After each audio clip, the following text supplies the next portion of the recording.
નમસ્કાર 6 ફેબ્રુઆરી 2026 થી બુદ્ધિ વાણીના વ્યાપારના કારક યુવરાજ બુધ કુંભ રાશિમાં વક્રી અવસ્થામાં ગોચર કરશે। 6 ફેબ્રુઆરીથી 21 માર્ચ સુધી બુધના ગોચર રહેશે। ધનિષ્ઠા, સદભિષા અને પૂર્વ ભાદ્રપદ નક્ષત્રમાં ગોચર રહેશે। આ રાશિ પર આપની લગ્ન કુંડી અને ચંદ્ર કુંડી અંદર જોઈ શકો છો। લગ્ન કુંડી અસર જીવન પર સિંધુકા થતી હોય છે અને ચંદ્ર કુંડી અસર જીવન પર ક્લિષ્ટતા થતી હોય છે। સિંહ રાશિના જાતકો માટે આ ગોચર 7મા ભાવ દાંપત્ય ભાવમાં થશે। સમાજમાં ગૂંચવણ અને ભ્રમ ઉત્પન્ન થઈ શકે છે। ભાગીદારીના વ્યવસાય સાથે જોડાયેલા છો તો આપના કાર્યની પ્રશંસા બીજા લઈ જશે। કોઈ પણ પ્રકારના કાગળો પર હસ્તાક્ષર કરવામાં સાવધાની રાખવી। પ્રેમ સંબંધમાં સાવચેતી રાખવી। જીત પૂરી કરવા માટે પ્રયાસ ન કરવો।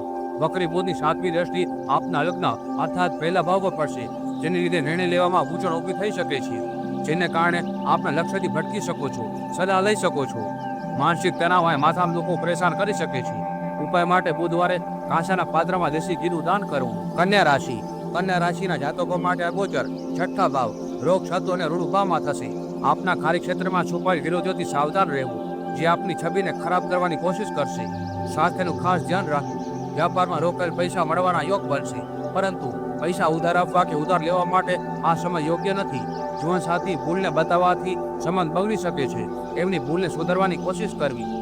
વક્રી બુધની 7મી દ્રષ્ટિ 12મા ભાવ પર પડવાથી બિનજરૂરી ખર્ચ થઈ શકે છે। ખર્ચ પર નિયંત્રણ રાખવું। પાચન તંત્ર સંબંધિત પરેશાની થઈ શકે છે, સાવધાની રાખવી।